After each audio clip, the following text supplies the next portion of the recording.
स्तु नमो अरिहंताणं नमो सिद्धाणं नमो अय्यर्याणं नमो उज्जायाणं नमो लोये सव्यसाहूणं वंदे तु सव्यसिद्धे ध्रुवमचलमणोभवं गदिं पते वोचामि समय पाहुडे नमो सुध केवली भणिगम नमः समय साराय स्वानुभूत्या चकासते चित् स्वभावाय भावाय सर्वभावांतरचिते जिन स्वानुभूति से खीरी मम स्वानुभूति मधिगिरी श्री विमल धारा जैन श्रुत आनंद अमृत से भरी समता प्रवाह बहावती रागादि विकल्प तोड़ी के माँ सरस्वती प्रतिभाव वंदन दृष्टि निज में जोड़ी के दृष्टि निज में जोड़ी के। ग्रंथाधिराज समय सार जी हमारे सामने विराजमान हैं। भाई साहब, ये ग्रंथ नहीं ग्रंथाधिराज है, यह अद्वितीय ग्रंथ है, यह अभूतपूर्व ग्रंथ है। हम सभी लोगों को हमारे महाभाग्य से यह ग्रंथ मिल गया है। ग्रंथाधिराज समय सार उपलब्ध हो जाना ये हमारे लिए इस पंचम काल में महान महान भाग्य की बात है। आप कल्पना कीजिए, हमारे पिताजी दादाजी कोई बुजुर्ग व्यक्ति पूर्वज 25-50 साल पहले, अरे 25-50 साल की क्या बात करो, 4 दिन पहले हमने कोई चीज़ लिखी थी, कहीं किसी का नंबर नोट किया था फ़ोन पर। आज तलाश रहे हैं तो हमें वो नंबर नहीं मिल रहा है, कौन से कागज़ पर नोट किया था वो चीज़ नहीं मिल रही है।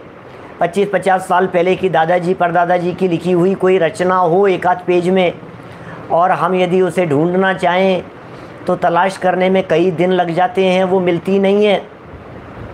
आप सोचिए 2000 वर्ष पहले लिखी गई रचना, 415 गाथाएँ कुंद कुंदाचार्य देव द्वारा लिखी गई, आज यदि हमारे को हूबहू ज्यों की त्यों यदि उपलब्ध है तो यह कोई पंचम काल का बड़ा आश्चर्य नहीं है क्या? हमारे महाभाग्य से ये पूरी की पूरी प्योर, बिना किसी मिलावट के साथ में अखंडित रहते हुए ये समय सार, सच में ये चिंतामणि रत्न जैसा महान ग्रंथ हमारे को उपलब्ध हो गया है। ये कोई अद्भुत बात है इस पंचम काल की। भारत क्षेत्र के पामर जीवों को साक्षात तीर्थंकर परमात्माओं का विरह भुला दिया गया, ये वो ग्रंथ है।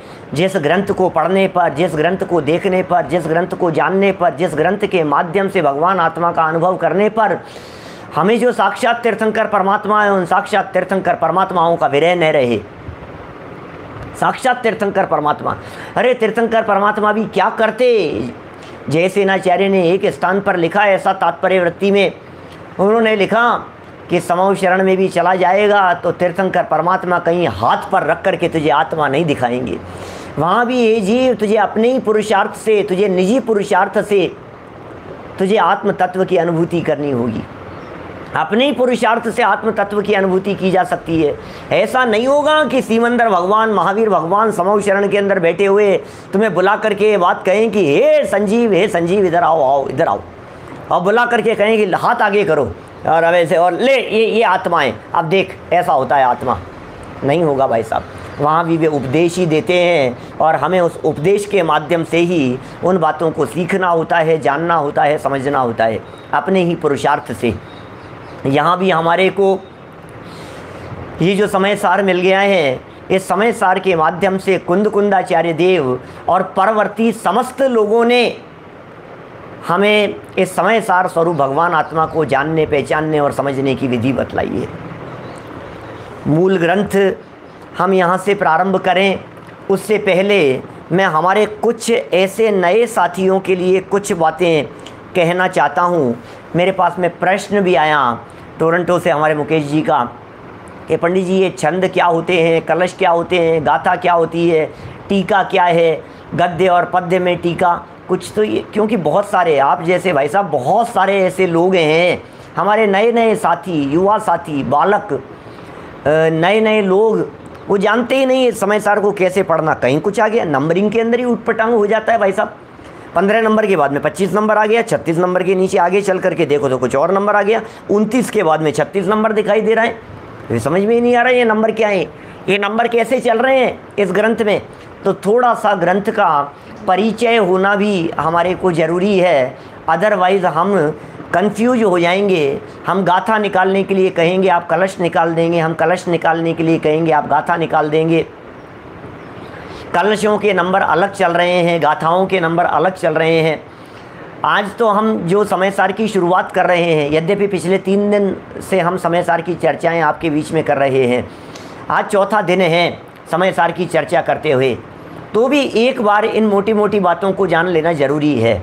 देखिए, एक होता है छंद, आप लोग नोट भी कर सकते हैं, और मैं तो कहना चाहता हूँ इस समय सार का अध्ययन करते समय आप ज़रूर कॉपी पेन लेकर के बैठा करें, महत्वपूर्ण बातों को नोट किया करें, और उन नोट्स को आप भविष्य में जब अध्याय पूरे हो जाएं तो आप हमारे पास में भी भेज सकते हैं, हम भी उनका सदुपयोग भी कर सकते हैं और लोगों को प्रेरणा भी दी जा सकती है।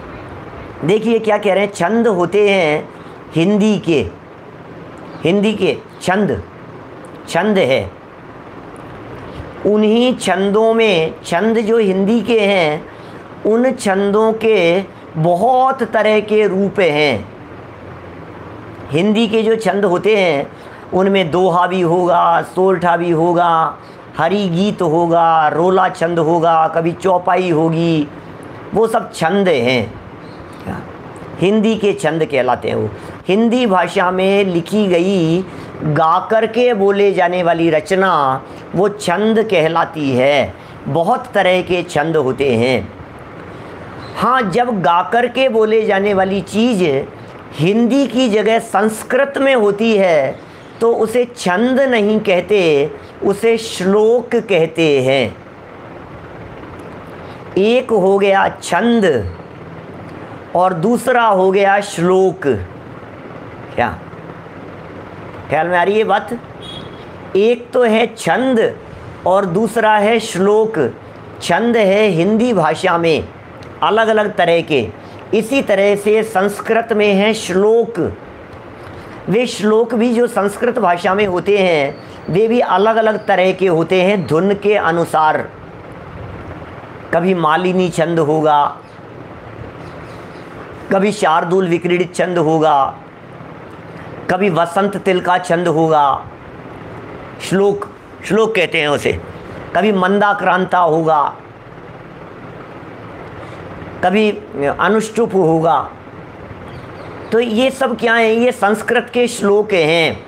श्लोक शब्द को छंद में और छंद शब्द को श्लोक के रूप में भी कभी कभी बोल दिया जाता है, लेकिन अपने दिमाग में ये बात सेट रहे, संस्कृत के होते हैं श्लोक, हिंदी के होते हैं छंद, और प्राकृत की होती है गाथाएं। 3 शब्द हो गए, प्राकृत की गाथा, हिंदी के छंद और संस्कृत के श्लोक। जब हम ये कहें इस गाथा में ऐसा कहते हैं, इसका मतलब वो प्राकृत भाषा में लिखा गया होगा। अभी तो आप बोलेंगे, देखेंगे, पढ़ेंगे तो आप ये भी नहीं समझ पाएंगे कि साहब ये प्राकृत है या संस्कृत है, यही समझ में नहीं आ रहा है।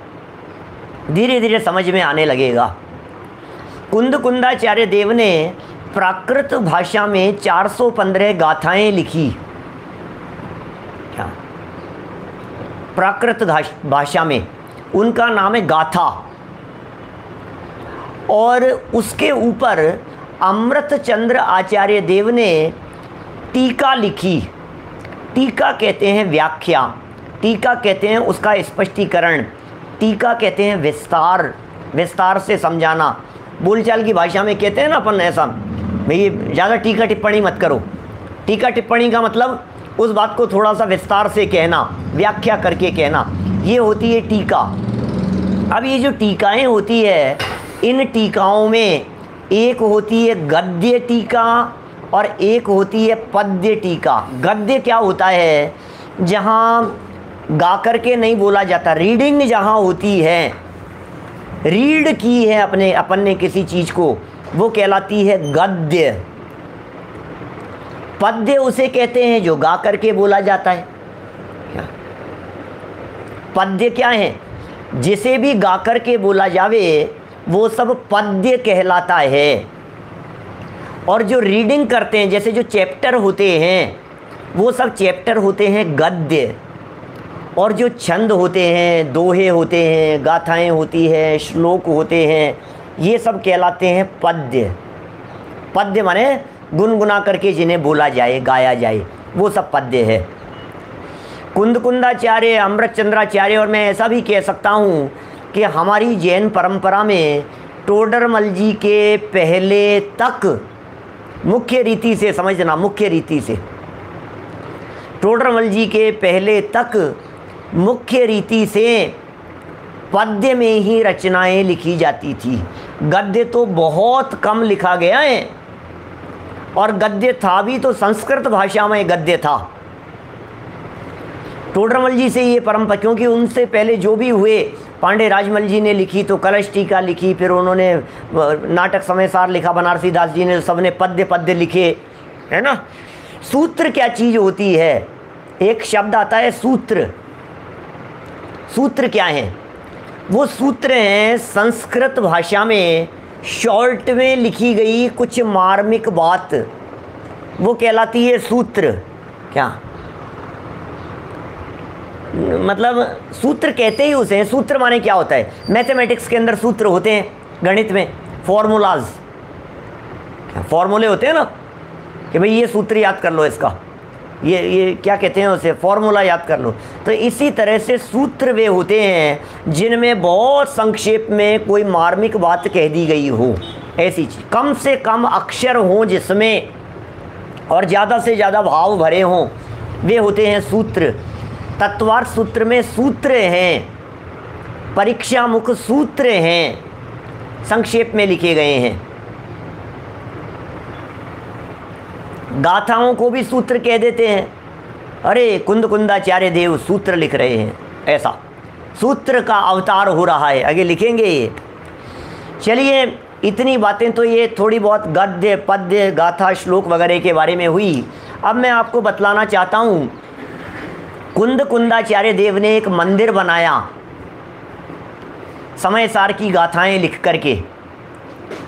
जब वो मंदिर बन करके तैयार हो गया तो अमृतचंद्राचार्य देव ने क्या काम किया कि उस मंदिर के ऊपर कलश चढ़ाया, शिखर के ऊपर कलश। कलश नाम दिया गया है, माने वास्तव में कलश कुछ नहीं है। कलश जो है ये अमृतचंद्राचार्य देव ने कलश नाम दिया है। कलश इसलिए नाम दिया गया कि समय सार रूपी मंदिर के ऊपर मानो शोभा के लिए, जो मंदिर के ऊपर जो चढ़ा हुआ होता है ना कलश, शिखर पर कलश लगा हुआ होता है, इसी तरह से समय सार रूपी मंदिर के ऊपर अमृतचंद्राचार्य के माध्यम से ये कलश चढ़ाया गया है। ये समय सार की महिमा करते हुए, यदि अमृतचंद्राचार्य नहीं होते तो समय सार ग्रंथ की महिमा सच में हम तक नहीं आती, हमें पता नहीं लगती। अमृतचंद्राचार्य देव ने दो तरह से टीका लिखी, गद्य में भी और पद्य में भी। गद्य में जो टीका लिखी है वो आपको इसी ग्रंथ में, जब आप देखिए ऐसे ही कहीं भी रैंडमली कोई भी पेज खोल लीजिए, आपको ऊपर संस्कृत लाइनें लिखी हुई दिखेगी, ऐसी फ्लो में, ऐसी रनिंग लाइनें। ये सब है गद्य टीका, आत्मख्याति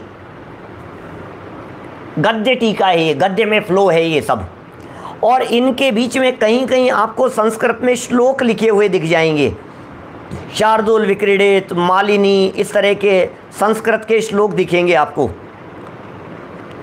ये जो संस्कृत के श्लोक आपको दिखाई दे रहे हैं ये सब हैं कलश।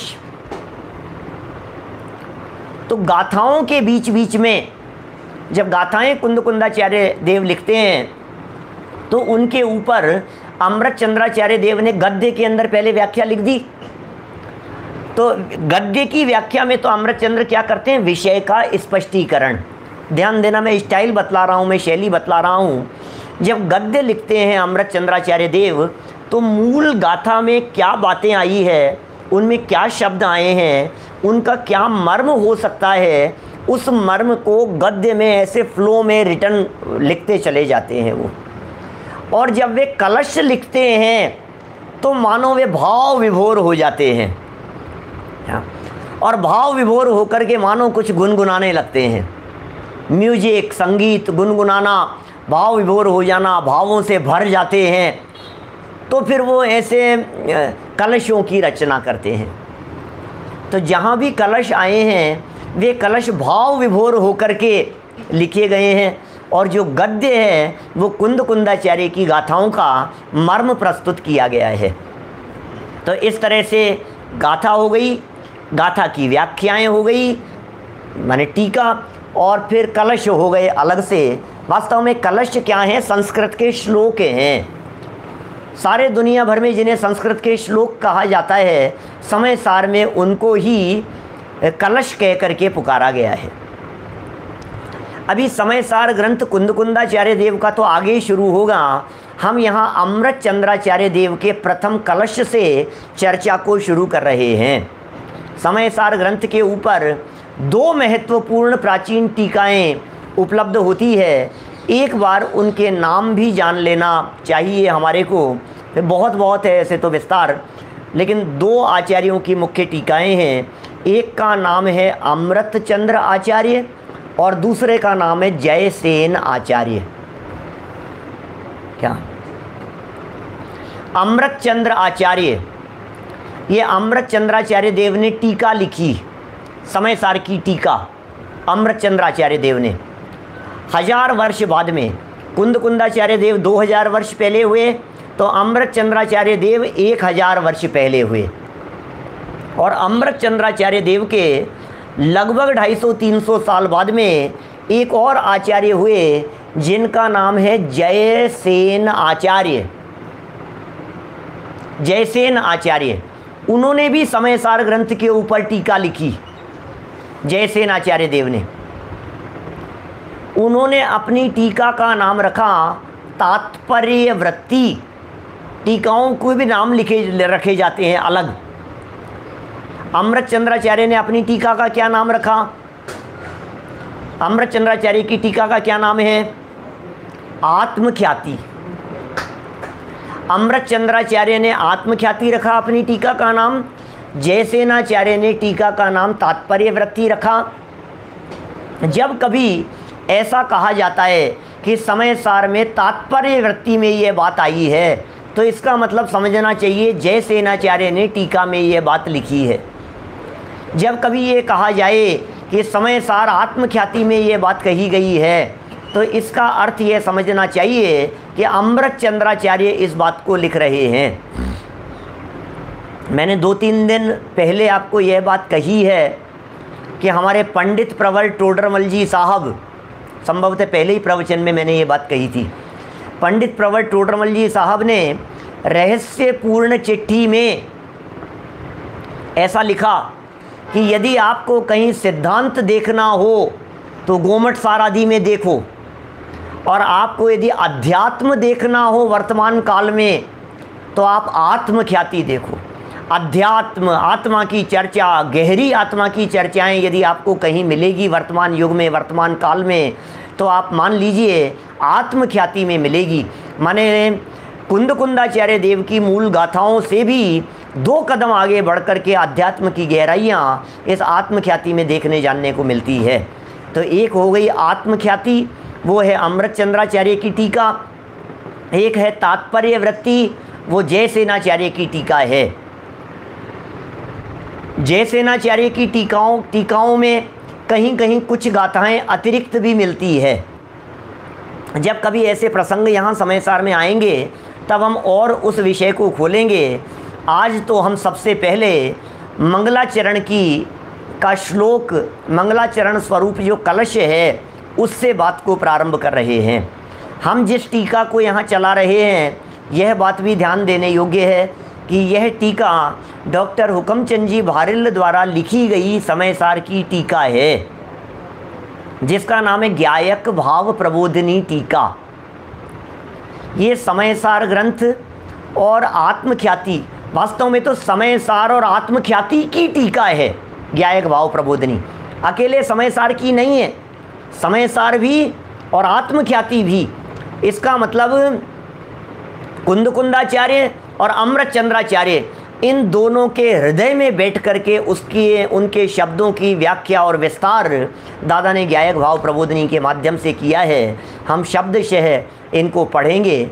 ये बातें, इसे ही चंपू काव्य कहते हैं। गद्य और पद्य दोनों जिसमें होते हैं, गद्य भी हो और पद्य भी हो, गद्य और पद्य दोनों जहाँ हो उसका नाम है चंपू काव्य। मैंने आज ये बहुत सारी बातें आपको इन्फॉर्मेशन के लिए बतलाई है, इन्फॉर्मेटिव चर्चाएं हुई है सारी, अभी तक जितनी भी बातें हुई है जीके है, ऐसा समझ लीजिए समयसार के बारे में थोड़ा बहुत। कितनी गाथाएं हैं इस समयसार ग्रंथ में? तो इस समयसार ग्रंथ में 415 गाथाएं हैं। कितनी गाथाएं? 415 गाथाएं। कि कलश कितने हैं? क्या? 278, 278 कलश हैं। ये जीके है भाई साहब, ध्यान रखना। कितने कलश लिखे? कि 278 कलश। कलश किसने लिखे? कि अमृतचंद्राचार्य देव ने। गाथाएं किसने लिखी? कि कुंदकुंदाचार्य देव ने। अभी ये जो नंबरिंग, पहला नंबर पहले पेज पर जो शुरू हो रहा है, पेज नंबर 3 पर आप लोगों के सामने जो ग्रंथ पहुंच गए हैं घर घर में, उसमें पेज नंबर 3 देखिए आप। 3 नंबर पेज, मूल प्रति से ही चर्चा कर रहे हैं अपन, मूल से ही चर्चा कर रहे हैं। और ऊपर जो ज्ञायक भाव प्रबोधिनी की व्याख्या थी वो हमने पढ़ ली थी। नीचे जहाँ समयसार की आत्मख्याति टीका के मंगलाचरण की चर्चा की है, यहाँ हम वापस कलश पढ़ते हुए फिर पद्यानुवाद पढ़ेंगे और फिर पहले कलश की चर्चा करेंगे। मैं आपको बतलाना चाहता हूँ, समयसार ग्रंथ की शुरुआत तो पहली गाथा से होगी, लेकिन पहली गाथा से जो शुरुआत की है वो 7 नंबर पेज पर है हमारी पुस्तकों में। क्या 7 नंबर पेज से पहली गाथा शुरू हो रही है? तो साहब उससे पहले 3-4 पेजों में क्या किया है? ये 4 पेजों में, कि 4 पेजों में आत्मख्याति की चर्चा की है, माने अमृतचंद्राचार्य देव द्वारा लिखी गई चर्चा है। मूल गाथा शुरू होने के पहले जैसे क्या होता है, जैसे समझ ले कुंदकुंदाचार्य देव ने लिखना शुरू किया, तो कुंदकुंदाचार्य देव सबसे पहले अपना मंगलाचरण करेंगे? नहीं करेंगे क्या? भाई ग्रंथ प्रारंभ करने के पहले मंगलाचरण किया जाता है। मंगलाचरण क्यों किया जाता है? क्या? शिष्टाचार के प्रपालन के लिए, वे निर्विघ्न कार्य की समाप्ति के लिए, निर्विघ्न समाप्त्यर्थम। क्या ऐसे ऐसे कई बातें कही गई है। एक पूरा श्लोक था, मैं तत्काल अभी उपयोग में नहीं आ रही है पंक्तियाँ। तो शायद द्रव्य संग्रह के अंदर ब्रह्मदेव सूरी ने लिखा है, उसकी टीका करते हुए माने शिष्टाचार प्रपालनम और नास्तिकत्व परिहारम शिष्टाचार प्रपालनम। नास्तिकता, हम नास्तिक नहीं है। निर्विघ्न समाप्त्यार्थम, 3 बातें तो हो गई। ग्रंथ की निर्विघ्न समाप्ति के लिए कार्य प्रारंभ कर रहे हैं, तो उससे पहले अपने इष्ट देव के स्मरण के लिए, और हम अशिष्ट नहीं हैं, जिनके माध्यम से हमें ज्ञान ध्यान श्रद्धान की प्राप्ति हुई है, जिनके माध्यम से परंपरा से हम तक ये तत्व ज्ञान चला आया है, उनका स्मरण करते हुए हमने अपने विनय भाव को प्रदर्शित किया है। यह सब मंगलाचरण के लिए होता है। नास्तिकत्व परिहारम शिष्टाचार प्रपालनम निर्विघ्न समाप्त्यर्थम। मतलब ये पूरा छंद है ना? अगर कोई 20-25 साल पहले कभी याद किया था। देखिए यहाँ नमः समय साराय स्वानुभूत्या चकासते चित स्वभावाय भावाय सर्वभावांतरचिदे। गजब हो गया भाई साहब। क्या कह रहे हैं? नमः समय साराय। अरे गजब कर रहे हो अमृतचंद्र स्वामी, आप किसे नमस्कार कर रहे हो? कुछ बात समझ में नहीं आ रही है। नमः नमः श्री वर्धमानाय। नमः श्री वर्धमानाय, ऐसा बोलते हैं ना अपन। क्या? वर्धमान स्वामी के लिए नमस्कार हो। महावीराय नमः, पार्श्वनाथाय नमः। ये पार्श्वनाथ नमः की जगह नाथाय नमः क्यों लगा दिया? क्या पार्श्वनाथ नमः होना चाहिए? नहीं, पार्श्वनाथाय क्या होता है? महावीर, महावीराय क्या होता है?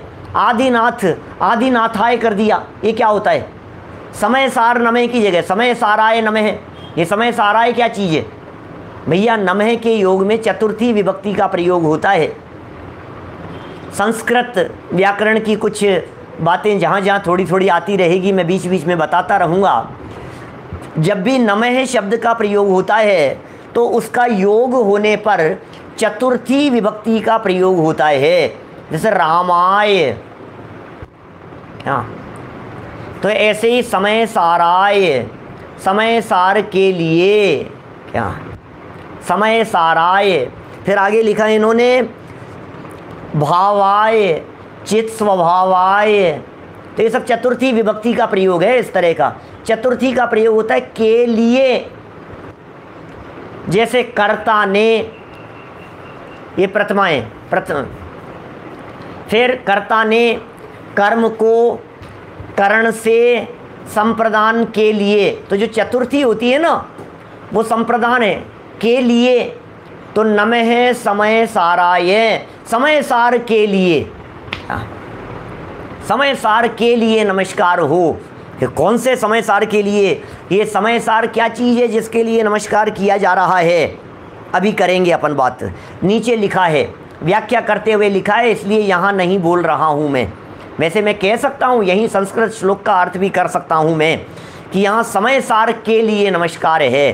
फिर वो समय सार कैसा है, कैसे पकड़ में आने योग्य है, ये सब चर्चाएं की है।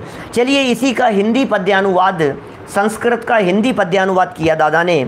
नीचे लिखा है, निज अनुभूति से प्रकट चित स्वभाव चिद रूप सकल गेय ज्ञायक नमो समय सार चिद रूप सद्रूप। क्या कह रहे हैं?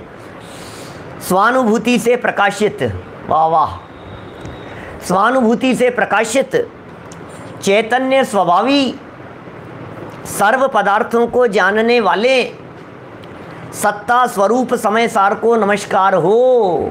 वाह, क्या कह रहे हैं भाई साहब?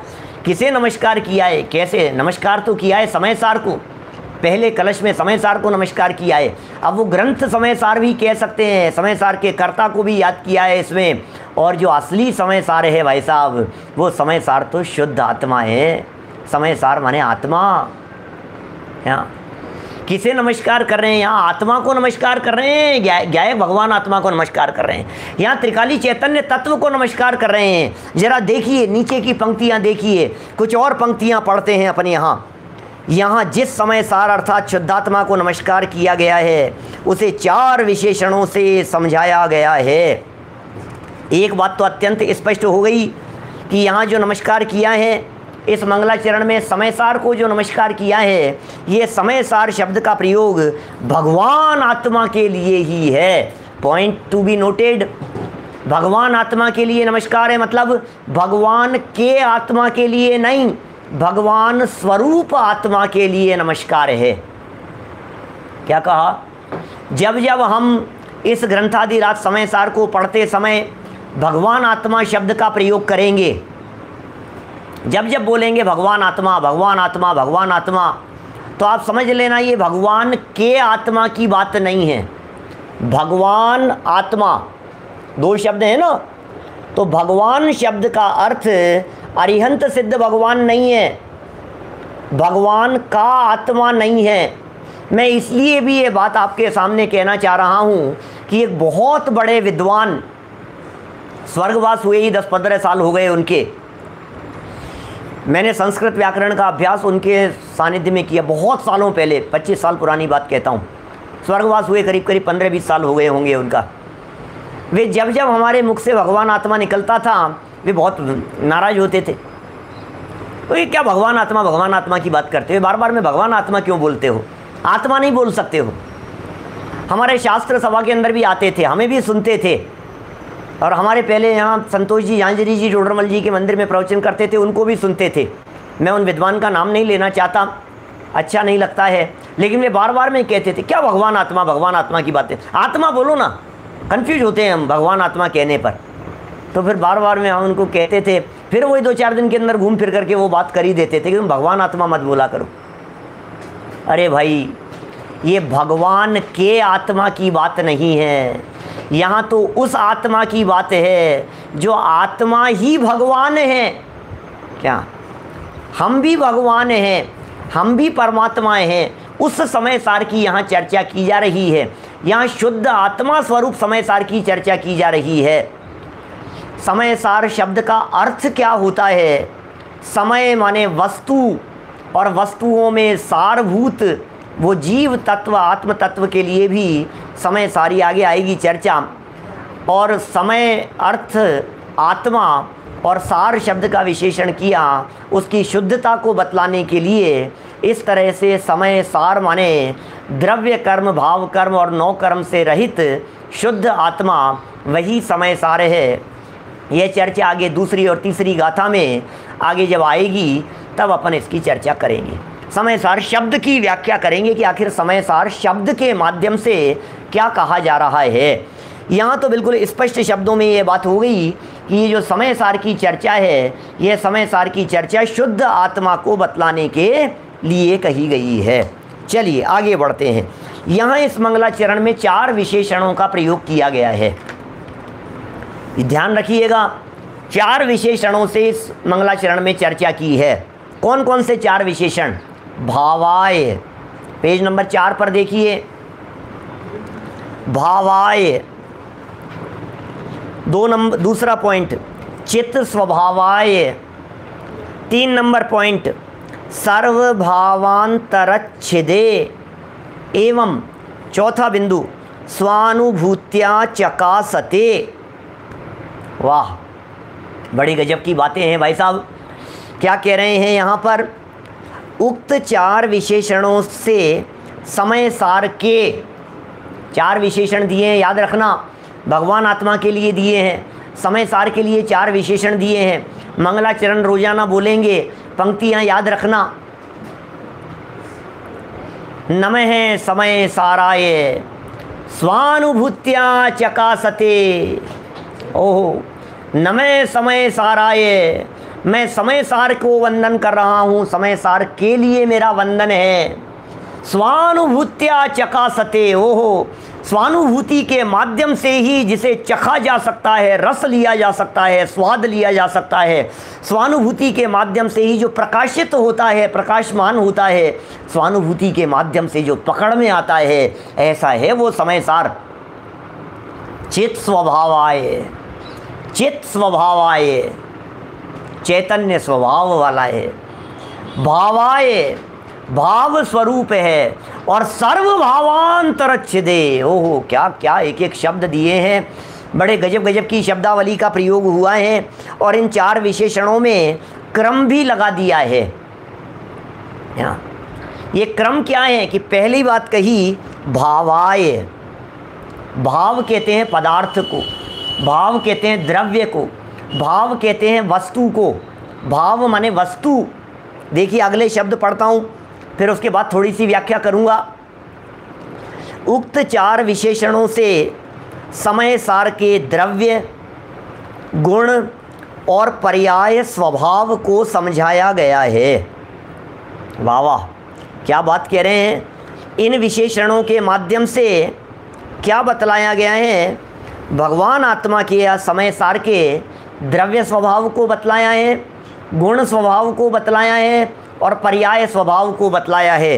पॉइंट टू बी नोटेड, क्या कह रहे हैं, यहाँ स्वभाव को बतलाया है, पर्याय को नहीं, पर्याय स्वभाव को बतलाया है। माने हमारे स्वभावों की यहाँ चर्चा चल रही है।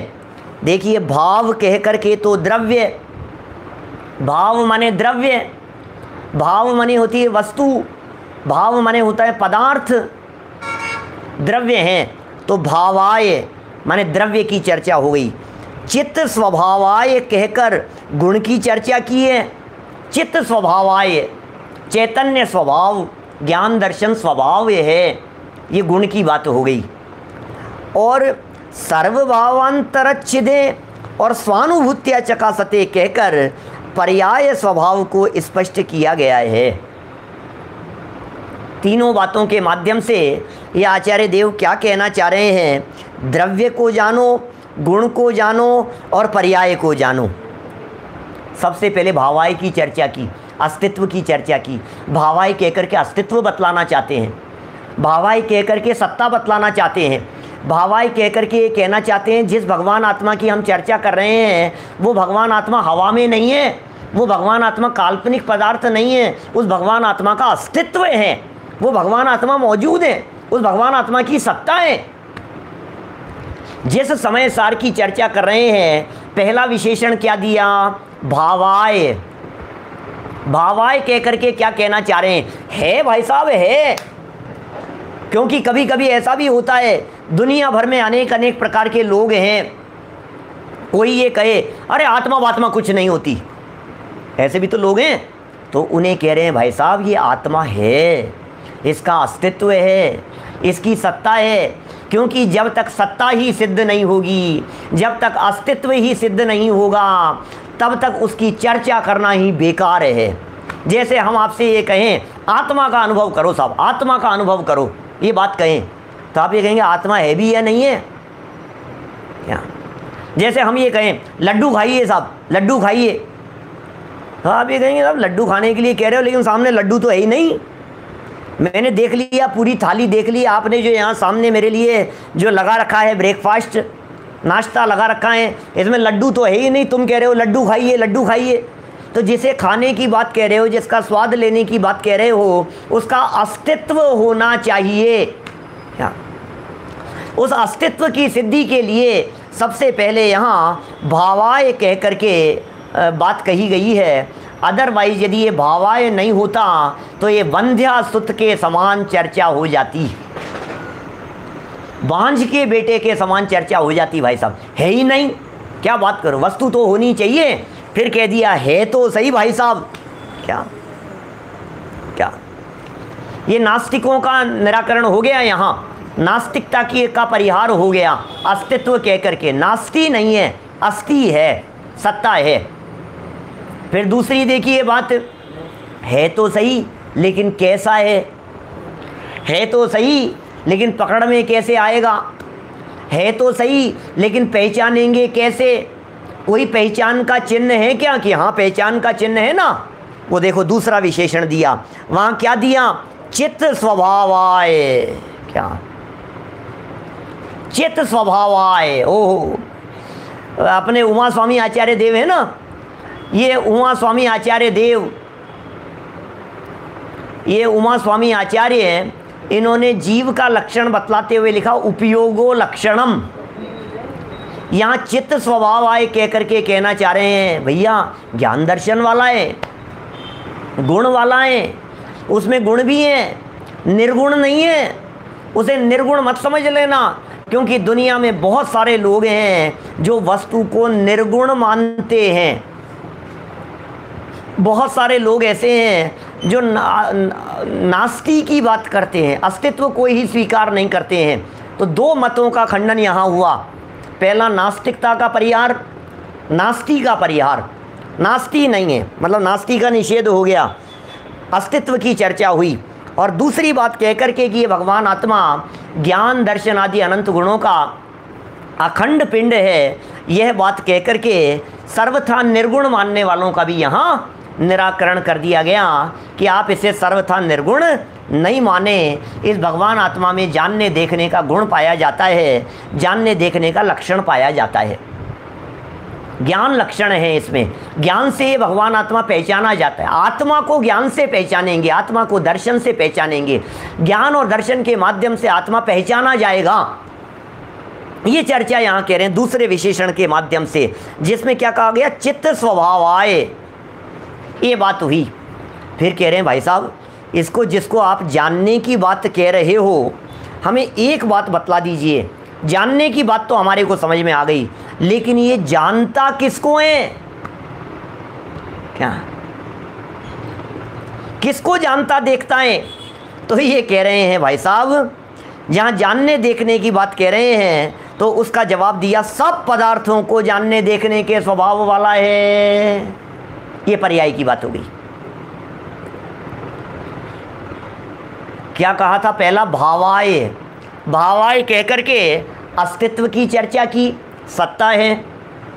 चित्त स्वभावाय कहकर के ज्ञान दर्शन आदि गुण भी उसमें मौजूद हैं, इसकी बात कही। और जानने देखने के स्वभाव वाला होकर के जानता देखता किसको है? तो फिर इन्होंने तीसरा विशेषण दे दिया, सर्वभावांतरच्छिदे, संपूर्ण लोकालोक को जानने वाला है। क्या जानने वाला? जानने के स्वभाव वाला, संपूर्ण लोकालोक को जानने देखने के स्वभाव वाला है। ध्यान दीजिएगा, यहाँ अरहंत सिद्ध दशा में लोकालोक को जानने वाले की बात नहीं चल रही है। यहाँ तो मैं सारे लोकालोक को जान सकूं, दुनिया के प्रत्येक जीव में, प्रत्येक आत्मा में संपूर्ण लोकालोक को जानने देखने की सामर्थ्य है, संपूर्ण लोकालोक को जानने देखने की पावर है, शक्ति है, योग्यता है, ऐसा पर्याय स्वभाव है जानने रूप। तो ये कह रहे हैं ऐसा स्वभाव वो बतलाने के लिए इन्होंने यहाँ सर्वभावांतरच्छिदे शब्द का प्रयोग किया है। ऐसा भी कह सकते हैं कि यह सब बात कह करके जो सर्वज्ञ अभाववादी लोग हैं उनका निराकरण कर दिया, क्योंकि दुनिया में बहुत सारे लोग ऐसे हैं जो सर्वज्ञता को ही नहीं मानते। क्या? जो ये कहते हैं सर्वज्ञ नहीं होते, सर्वज्ञ नहीं होते, कोई सर्वज्ञ नहीं है, कोई सर्वज्ञ नहीं है। तो आचार्य देव क्या कहना चाह रहे हैं यहाँ आचार्य देव कहना चाह रहे हैं सर्वभावांतरच्छिदे, अरे तेरे में ऐसी योग्यता है, तेरे ऐसा पर्याय स्वभाव है, तू सर्वज्ञ स्वभावी है, सर्वदर्शी स्वभावी है। 47 शक्तियों के अंदर अमृत चंद्राचार्य देव ने आगे लिखा ना, शक्ति नंबर कितना है? जीवत्व शक्ति, चिति शक्ति, दृष्टि शक्ति, ज्ञान शक्ति, सुख शक्ति, वीर्य शक्ति, प्रभुत्व शक्ति, विभुत्व शक्ति, सर्वदर्शित्व शक्ति और सर्वज्ञत्व शक्ति। 9 और 10 नंबर की शक्तियों में सर्वज्ञत्व सर्वदर्शित्व शक्तियों की चर्चा की है। बोले ऐसा ये पर्याय स्वभाव और पर्याय शक्ति की बात कही। लेकिन सुनिए, बड़ी गजब की बात कह रहे हैं, अरे बड़ी गजब की बात कह रहे हैं। सुनो भाई साहब क्या कह रहे हैं, सुनील जी सर्राफ साहब, ध्यान देना, बड़ी गजब की बात है। एक और बात आगे खड़ी होती है कि ये जान सबको जानने देखने के स्वभाव वाला तो है क्या, लेकिन अपने आप को भी जान देख सकता है या नहीं? सबको तो जानता है, सर्वज्ञ स्वभावी तो आपने कह दिया, लेकिन हम उसे जान सकते हैं या नहीं? अपने भगवान आत्मा को बोले जान सकते हैं, तो कैसे जान सकते हैं? तो एक विशेषण दे दिया, स्वानुभूत्या चकासते। वाह वाह, अरे भाई तुम अपने आत्मा को स्वानुभूति से जान सकते हो। तुम अपने आत्म तत्व को देखिए, स्वानुभूत्या चकासते कह करके बड़ा गजब का विशेषण दिया है। अरे आनंद आता है, देख देख करके मजा आता है, शब्द सुन सुन करके स्वानुभूत्या चकासते। आनंद चखो भैया, अपने आनंद में, अतीन्द्रिय आनंद में अपना ज्ञान स्वभावी भगवान आत्मा अपने ज्ञान के माध्यम से अपने अंदर में पकड़ में आने योग्य है, अनुभव से पकड़ में आने योग्य है, अनुभूति से पकड़ा जा सकता है जिसे, ऐसा वो भगवान आत्मा है। अरे भाई ये क्रियाकांड से पकड़ में नहीं आएगा, पूजन पाठ से पकड़ में नहीं आएगा, भक्ति से पकड़ में नहीं आएगा, स्वाध्याय करते रहने से पकड़ में नहीं आएगा, पढ़ने पढ़ाने से पकड़ में नहीं आएगा। इस भगवान आत्मा को यदि आपको पकड़ना है तो कैसे पकड़ेंगे? अरे स्वानुभूत्या, स्वानुभूत्या। ये भगवान आत्मा इंद्रिय गम्य नहीं है, ये भगवान आत्मा अनुमान गम्य नहीं है। क्या इस भगवान आत्मा को अनुमान से नहीं जाना, क्योंकि बहुत तरह के प्रमाण माने हैं अपने यहाँ अन्य मतांतरों में, अन्य दर्शनों में, कि किससे जाना जा सकता है, किससे जाना जा सकता है, जानने के उपायों के स्वरूप में चर्चाएं की है। कोई प्रत्यक्ष की बात करता है, कोई परोक्ष की बात करता है, अनुमान की बात करता है, इंद्रिय प्रत्यक्ष की बात करता है, उपमान की बात करता है, अर्थापत्ति की बात करता है, कोई कहते हैं पदार्थ से ज्ञान, मतलब बहुत तरह की बातें अलग अलग धर्म दर्शनों में, सांख्य, वेदांत, नैयायिक, वैशेषिक, मीमांसक, ऐसे बहुत धर्म दर्शन है पूरे हिंदुस्तान में, दुनिया भर में। तो ये कह रहे हैं स्वानुभूत्या, क्या गजब का शब्द है, स्वानुभूत्या चकासते, स्वानुभव के माध्यम से। बोले सुनो, अनुमान, हाँ अनुमान से पकड़ में आ जाएगा भगवान आत्मा की, नहीं आएगा अनुमान से, ये साहब इंद्रिय ज्ञान से पकड़ में आएगा। क्या इंद्रियों से पकड़ में आ जाएगा भगवान आत्मा कि नहीं आएगा? इंद्रियों से पकड़ में आने वाला नहीं है। ये भगवान आत्मा इंद्रियातीत है, ये आत्मा विकल्पों से भी पकड़ में आने वाला नहीं है, ये विकल्पातीत है। ये भगवान आत्मा अनुमान से पकड़ में आने वाला नहीं है, ये अनुमान से भी अतीत है। ये भगवान आत्मा चर्म चक्षुओं से पकड़ में आने वाला नहीं है, ये भगवान आत्मा शब्दों से पकड़ में आने वाला नहीं है, क्योंकि ये शब्दातीत है, ये भाषा से अतीत है। ये भगवान आत्मा तो अनुभव से पकड़ में आने वाला है। अनुभव की चीज़ है भाई साहब, अनुभव की चीज़ है, अनुभव से पकड़ में आएगा। स्वानुभूत्या चकासते, स्वानुभूत्या चकासते, क्या गजब की शब्दावली के प्रयोग किए हैं, कैसा नमस्कार किया है इस भगवान आत्मा को। पहला ही कलश गजब कर दिया अमृत चंद्राचार्य देव ने, पहले ही कलश में गजब कर दिया। नमः समय साराय, अरे उस समय सार के लिए नमः, नमः कैसे नमः, नमन कैसे होता है भाई साहब, नमन कैसे होता है? नमन करने का मतलब होता है झुकना। ओहो, हाथ जोड़ने की चर्चा नहीं चल रही है यहाँ, तो हमारी परिणति, यहाँ तो हमारा उपयोग। ओहो, अपने गायक भगवान समय सार की तरफ झुक जावे। नमस्कार किसको किया जा रहा है? समय सार को। समय सार माने कौन है? शुद्ध आत्मा। वो शुद्ध आत्मा तो समय सार है, और उस शुद्ध आत्मा को करना है नमस्कार। तो कैसे करेंगे उस शुद्ध आत्मा को नमस्कार?